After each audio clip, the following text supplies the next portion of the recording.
यहाँ इतने पिता बैठे हैं महाराज जिन्होंने अपनी बेटियों का कन्यादान किया होगा। एक बात बोलूं, जीवन में आप कहीं भी भोजन करने जाएं, कहीं भी आप भोजन करने जाएं और भोजन में स्वाद न मिले तो एक बार कह सकते हो, लेकिन निवेदन है अगर कोई बाप अपनी बेटी की शादी कर रहा है तो वहां भोजन में अगर स्वाद ना आए तो कभी मत बोलना, क्योंकि पिता अपनी पूरी जिंदगी की कमाई वो उस दिन के लिए पूरे जीवन भर कमाता है कि मेरी बेटी अच्छे घर में जाए। और सुनो महाराज, बिटिया शादी में सज धज के तैयार होके जब पहुंचती है ना जयमाला डालने के लिए, मैंने कई पिताओं को देखा है बेटी रानी बनी बैठी है लेकिन बाप खुद के कपड़े बदलना भूल जाता है।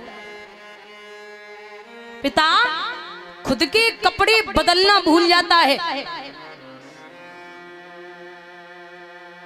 पिता का चेहरा उसी दिन उतर जाता है जिस दिन लाड़ों के लिए यानी कि बेटी के लिए लड़का देख के आता है।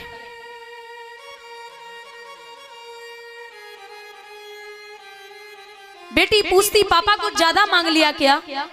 बोले नहीं लाड़ो, ज्यादा नहीं मांगा, लेकिन मैं ये सोच रहा हूं कि आज से चौथे महीने तू दूसरे घर की हो जाएगी। भाई ने अपनी परछाई दे दी और दहेज में लोगों को क्या चाहिए होता है, क्योंकि लड़के वालों को आप लड़के वालों को घर बेच के या गिरवी रख के भी दे दें तब भी वो यही कहेंगे कुछ ज्यादा नहीं मिल पाया। अच्छा, बिटिया की विदाई पे सब रोते हैं, लेकिन एक ऐसा व्यक्ति रोता है जिसे नहीं रोना चाहिए, और वो है बेटी का भाई।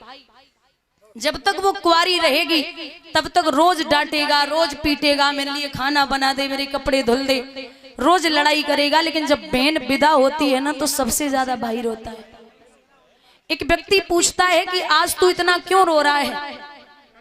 तो भाई जवाब देता है कि बीरन, जितनी बार लड़ाऊं ना मैं अपनी तरफ से ही लड़ाऊं, जितनी बार लड़ाऊं मैं अपनी तरफ से ही लड़ाऊं, और जब तक मैंने खाना नहीं खाया क्या मजा लिए भोजन कर ले। और अगर मैं बाहर गया ना, बाहर से लेट हो गया तो उसने 50 फोन कर दिए, काम मर रहा है, अरे जल्दी आजा, मुझे भूख लगी है, भोजन करना है।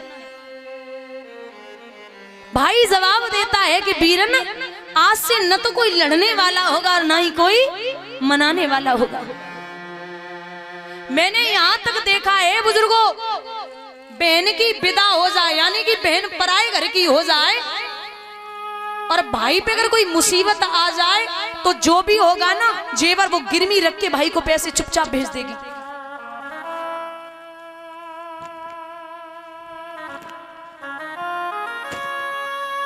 पिता अच्छा, जब घर में लड़की पैदा होती है ना तो लक्ष्मी भाग्य संस्कार लेके आती है, लेकिन जैसे जैसे बढ़ेगी पिता को और मां को चिंता होने लगती है। बाप शादी से 1 महीने पहले देखा होगा, पिता जब बेटी की शादी करता है तो उससे 1 महीने पहले भागेगा, दौड़ेगा, सब काम करेगा, पैसे इकट्ठे कर लेगा जितने लड़के वाले मांगेंगे।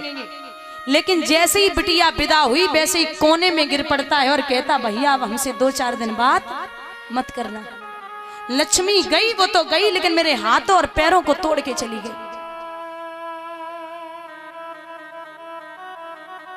महाराज, बेटियां बोझ नहीं होती, बेटियां बोझ नहीं होती, लेकिन जहां दहेज की बात आती है ना तो गरीब पिताओं को बेटियां बोझ लगने लगती हैं। ये सोचते हैं कि मैं इतना धन कहां से लाऊंगा। बाप अपनी बेटी की आंखों में आंसू शादी से पहले भले ही देख ले, लेकिन आप याद रखना वो पिता कभी बेटी की आंखों में आंसू शादी के बाद नहीं देख सकता। शरीर गिरवी रख सकता है लेकिन बेटी को कभी दुखी नहीं रखेगा।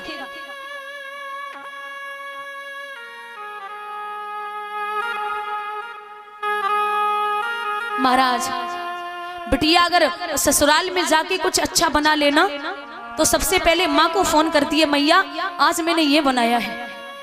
लेकिन माँ तू हमें रोज कहती थी कि सीख ले, पराई घर जाना है, लेकिन मैंने कभी नहीं सुनी, आज तेरी बड़ी याद आ रही है। महाराज एक बात याद रखना, बिटिया चाहे गरीब की हो और चाहे अमीर की हो, आप ये मत सोचना कि गरीब की बेटियां, इनके घर पैसा नहीं है, इनके बाप अच्छे से नहीं पालते। अरे बाप चाहे कितना भी गरीब हो, मैंने पहले भी बताया है कि बाप वो है, माँ कमर पे बिठाती है बच्चे को ताकि जहां तक माँ देख सके वहां तक बच्चा देखे, लेकिन पिता कंधों पर बिठाता है कि तू मुझे जहां तक दिखाई दे रहा है तू वहां तक नहीं देखेगा, उससे भी ज्यादा दूर देख सकता है।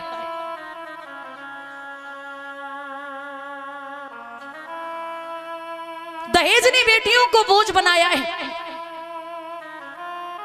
एक बड़ी अच्छी बात बताऊं, एक गरीब पिता अपनी बेटी की शादी करता है, तो जब शादी हो जाती है, गरीब पिता लेने के लिए बेटी को नहीं पहुंचता, तो बेटी आज पापा को चुपचाप पत्र लिखती है और कहती, पापा आप जब विदा की थी तब से आज तक आपने मुझे याद नहीं किया, तो मैं ये पूछ ही लेते कि बेटी कहाँ है।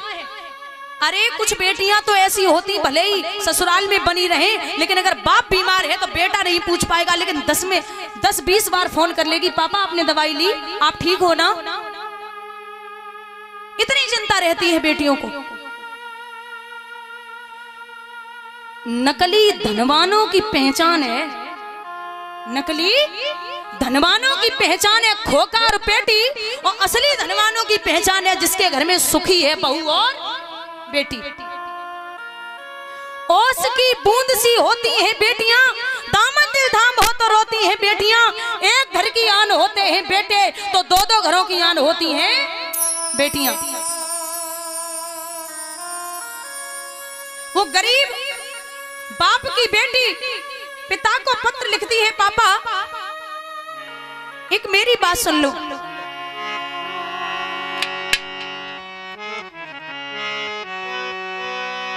पापा अपने ही खून से लिखी है चिट्ठिया, अपने ही खून से लिखी है चिट्ठिया।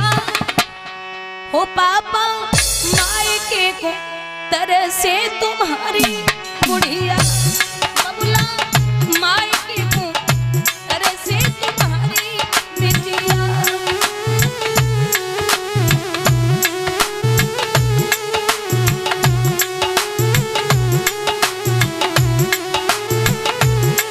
पिताजी आपने दहेज नहीं दे पाया, सासू मेरी मारे ससुर धमकावे, पापा सासू मेरी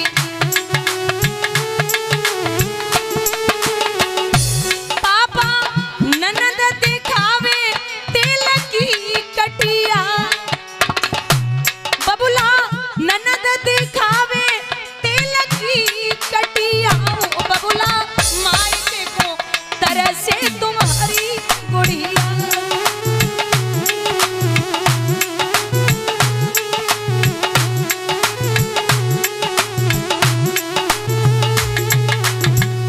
जी मायके में पापा तुमने कब कब डांटी,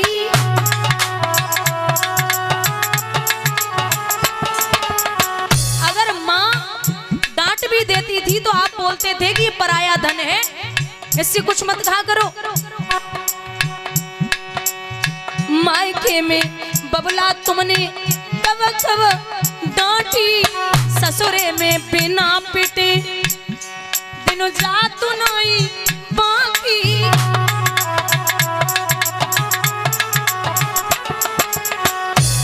बस थोड़े ही दिन न किए जब बिटिया, पापा थोड़े ही दिन न किए जब गुड़िया। बबुला मायके को तरह से तुम्हारी बिटिया।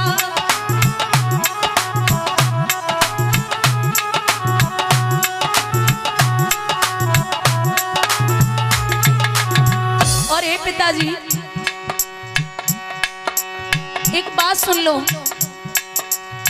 जिसको बनाया पापा जीवन साथी,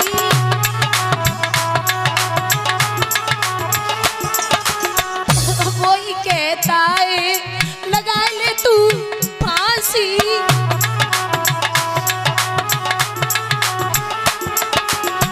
जिसको बनाया पापा जीवन साथी, वही कहता है लगा ले तू फांसी।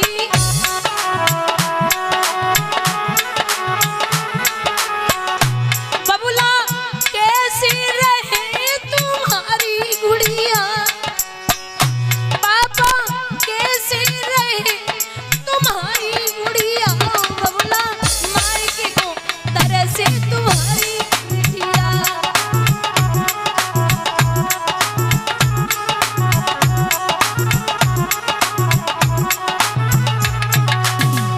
और पापा अपनो वचन बबुला भूल मत जइयो,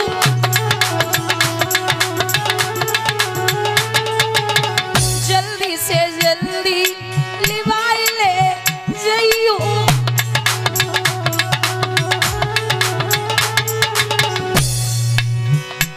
बस थोड़े ही दिन नकी है जब बिटिया, पापा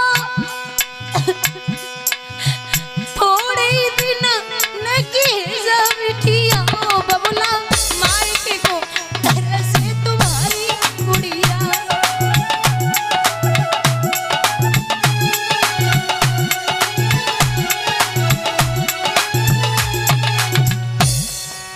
पापा जो तुमने सिखाया, जो तुमसे पाया, सजन घर ले चली।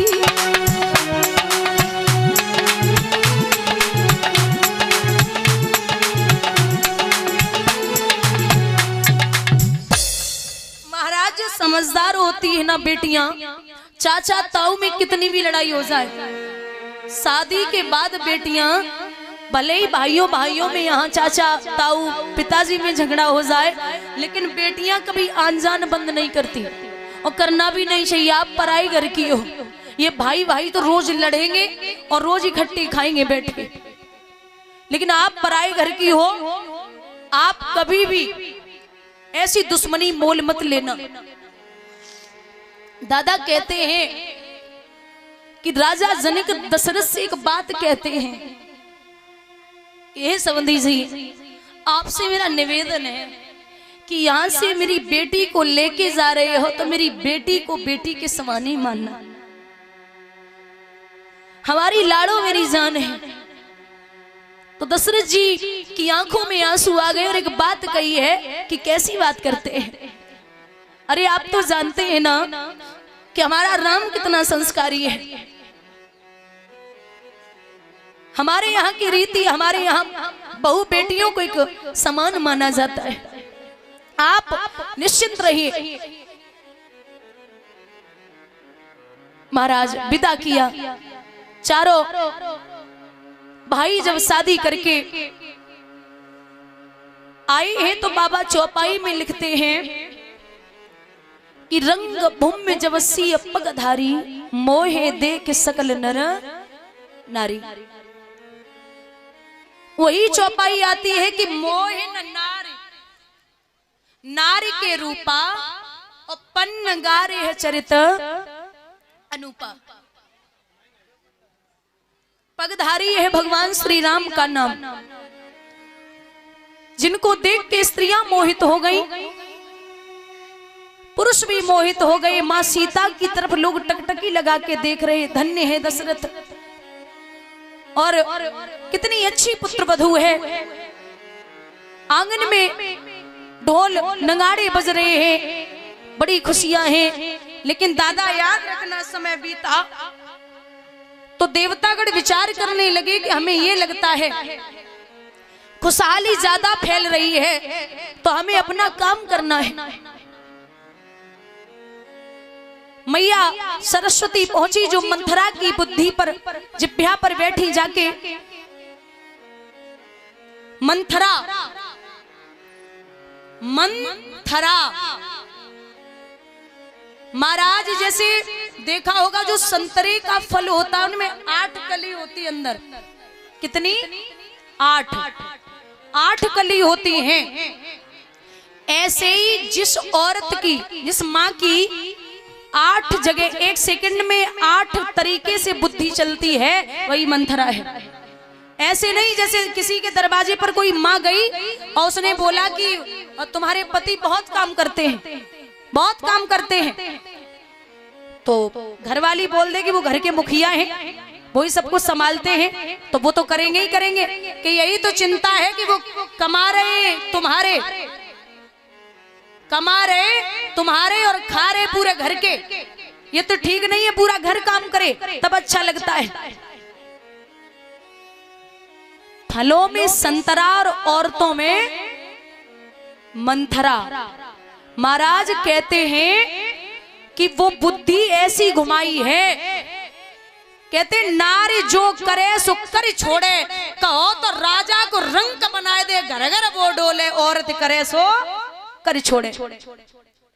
यहाँ राजा दशरथ ने दर्पण में अपना मुख देखा तो देख करके विचार किया कि बाल सफेद है, सोचा बुढ़ापा है, अपने बड़े पुत्र को राजगद्दी दे दे। राजगद्दी की जब तैयारियां हुई तो यहां जाकर के मंथरा ने कैकई से कहा कि है, क्योंकि ये कैकई के साथ ही आई थी मंथरा नाम की दासी, तो जाकर के कहा कि हे देवी तुम यहाँ बैठी हो, अरे हमने सुना है कि राम का राज तिलक है। बोले हाँ है, तो क्यों?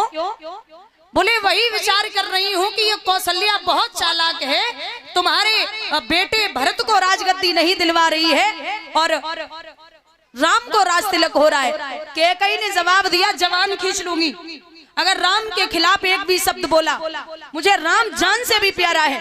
और ये सत्य है, महाराज कैकई को राम इतने प्यारे थे, एक दिन की बात, रोज कैकई अपने आंचल से छुपा के तब सुलाती थी, आंचल से लगा के तब सुलाती थी कैकई। एक दिन कौशल्या ने जवाब दिया कि हे बहन तू रोज सुलाती है राम को, आज हमें दे दे, मैं सुलाऊंगी। महाराज कौशल्या मैया को 4 घंटे हो गए लोरियां सुना रही हैं, कहानियां सुना रही हैं राम को, लेकिन राम को नींद नहीं आई। तो पूछा है लाला नींद नहीं आ रही है? बोले नहीं मैया। क्यों? मुझे मैया कैकई के पास जाना है। कौशल्या हिचकी लेके रोई कि धन्य है कैकई, तू कितनी प्यारी है, अरे मुझे ये मेरा राम 1 मिनट मेरे पास नहीं रह सकता और तेरे लिए हमेशा व्याकुल रहता है।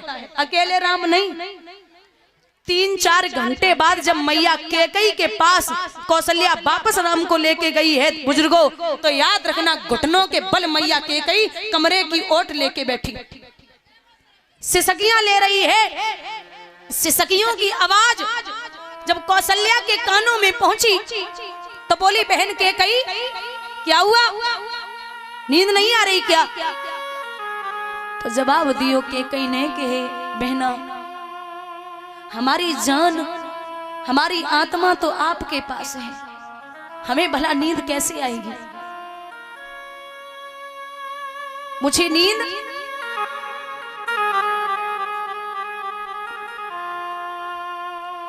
नहीं आ सकती। वही जाकर के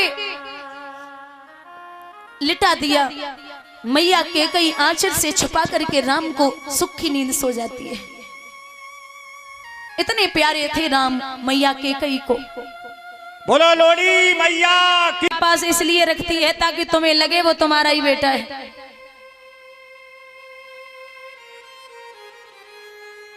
बहुत देर तक समझाती रही, अंत में कैकई को वो बात याद आई है कि मेरे राम ने हमसे कहा था कि हे मैया मैं यहाँ पृथ्वी पर भार कम करने आया हूँ, राक्षसों को मारने उद्धार करने आया हूँ, इसलिए तुझे वरदान मांगने हैं पिताजी से।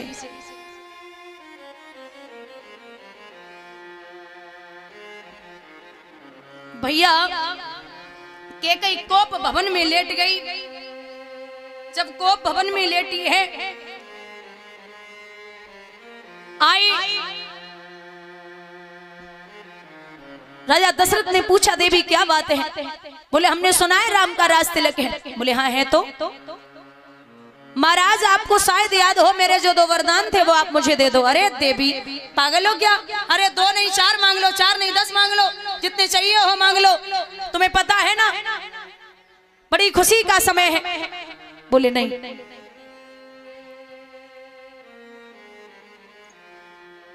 जवाब दिया 2 ही वरदान दे दो। बोले ले लो, ऐसे नहीं, चिकनी चुपड़ी बातें कहकर मुझे अबला को ना बहकाओ, यदि सच्चे हो तो रघुवंशी सौगंध राम की खा जाओ। राम की सौगंध खा जाइए। बोले हे राजा दशरथ मांग लो देवी, सौगंध खाता हूं, आप जो मांगोगी आपको वही मिलेगा।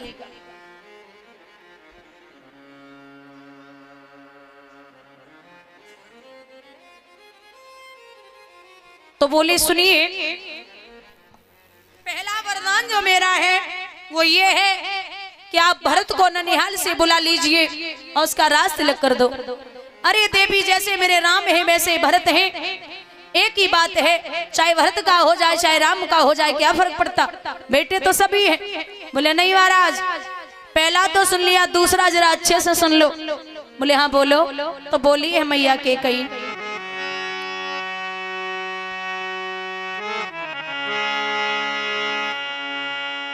अरे तापस वेश और विशेष उदासी, 14 वर्ष राम बनवासी।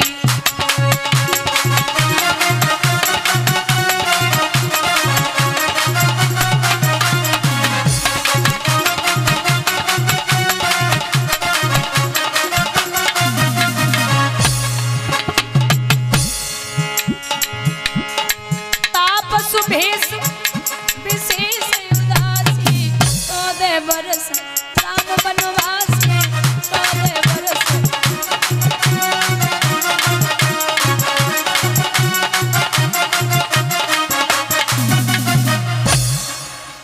मौका देख के नाचो करो, मने आए तो मने आए सो। अबे बैठ जाओ, हम भजन बोल दे तब नाच लेना है। अभी बैठ जाओ, थोड़ा सा हम भजन बोल देंगे वैसे ही नाच लेना। हाँ भैया ध्यान देना बुजुर्गों, तापस भेष विशेष। दादा तापस तपसी के भेष में विशेष, शेष नाम के अवतार लक्ष्मण, ये जरूर जाने चाहिए, क्योंकि दादा अगर लक्ष्मण बन के लिए न जाते तो मेघनाथ को मारने वाला कोई पैदा नहीं हुआ। मेघनाथ को वो ही मार सकता था जिसने 14 वर्षों तक अपनी पत्नी का मुख न देखा और जो सोया न हो। फिर शंका होती है कि 14 वर्षों का ही वनवास क्यों मांगा? 13 का मांग लेती, 18 का मांग लेती, 16 का मांग लेती। लेकिन महाराज रावण की मृत्यु के सिर्फ 14 वर्ष ही बाकी बचे थे। आई मौत छोड़े नहीं, रहो चाहे देश विदेश, और बिना मौत मरियो नहीं, चाहे बिचरो देश विदेश। मौत का समय जो निश्चित है वो उसी समय पर आएगी, और जिस समय मौत आ जाएगी वो घड़ी न टलने पाएगी। राजा दशरथ बेहोश हो गए। बोले देवी क्या मांग रही हो? होश आई हो तो जवाब दियो। अरे पगली, मेरी जान मांग लेती वो मुझे अच्छा लगता, मेरे मरने की दुआ कर लेती वो मैं बर्दाश्त कर लेता, लेकिन मेरा राम हमसे अलग होगा और बन के लिए जाएगा, कैसे रहेगा? कैकेयी ने जवाब दियो, सुनो महाराज। प्रात होत मुनि भेष धर, जो न राम बन जाए, मोर मरण और रस जरन नप सोचो मन माए। अगर सुबह होते ही राम बन के लिए नहीं गए तो जिस द्वार से राम नहीं निकलेंगे उसी द्वार से मेरी अर्थी निकलेगी, इतना याद रखना। अब राजा फटी फटी आंखों से पत्नी का चेहरा देख रहे। राम ने बचपन में कह दिया था मैया शायद है तू जब ये वरदान मांगेगी तो जीवन में तेरा बेटा तुझे कभी मां नहीं बोलेगा।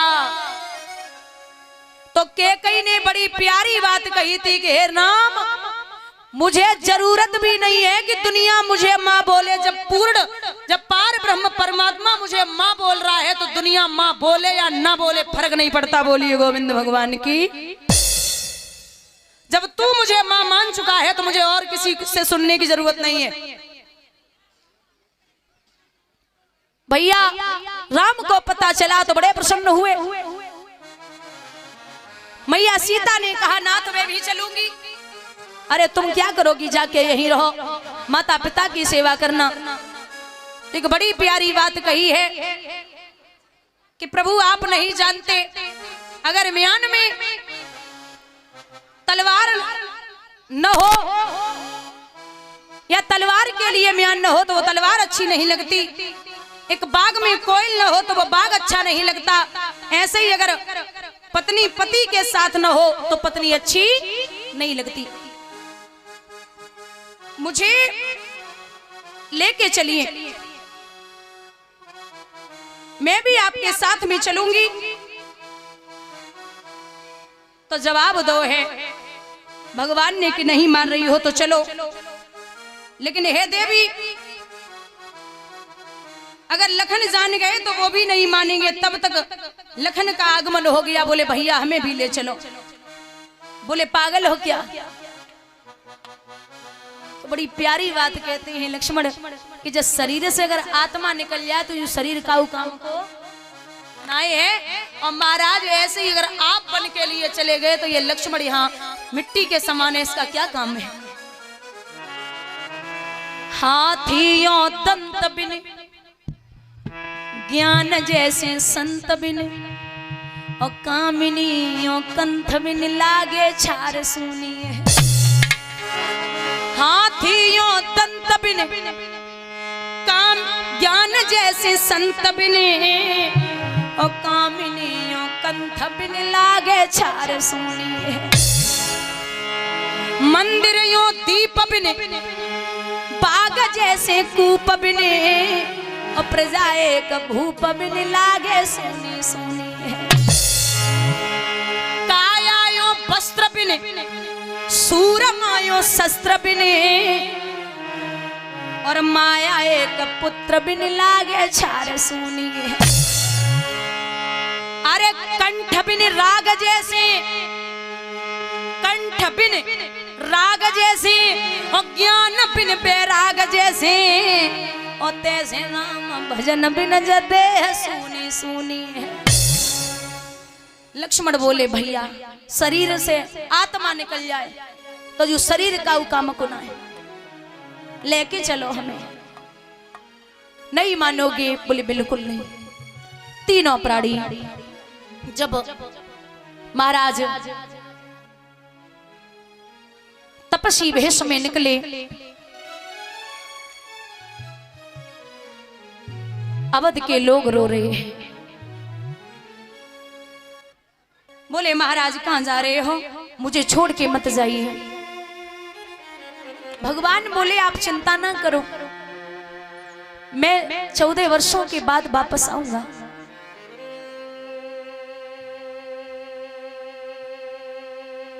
राजा दशरथ को जरा सो होश आयो तो बोले बात एक ही की।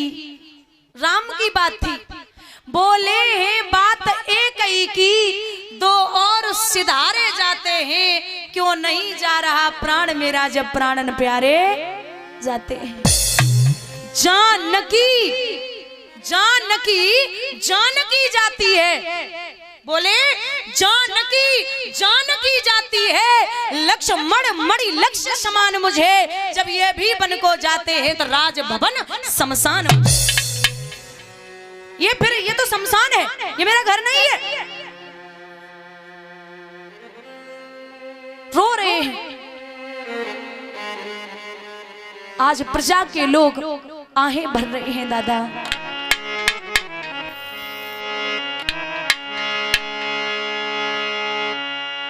राम सीता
देने की जो सब सुख वो पार।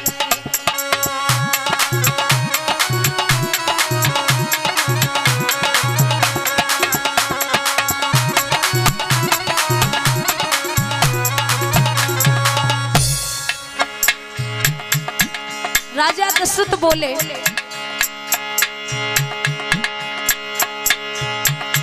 रह सकेंगे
फूल आशाओं के अब मुरझा गए।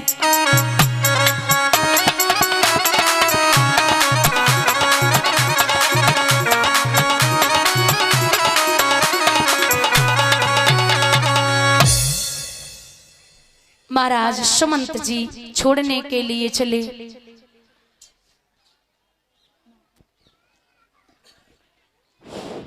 हाँ भैया मेरी आवाज ध्यान पूर्वक सुने।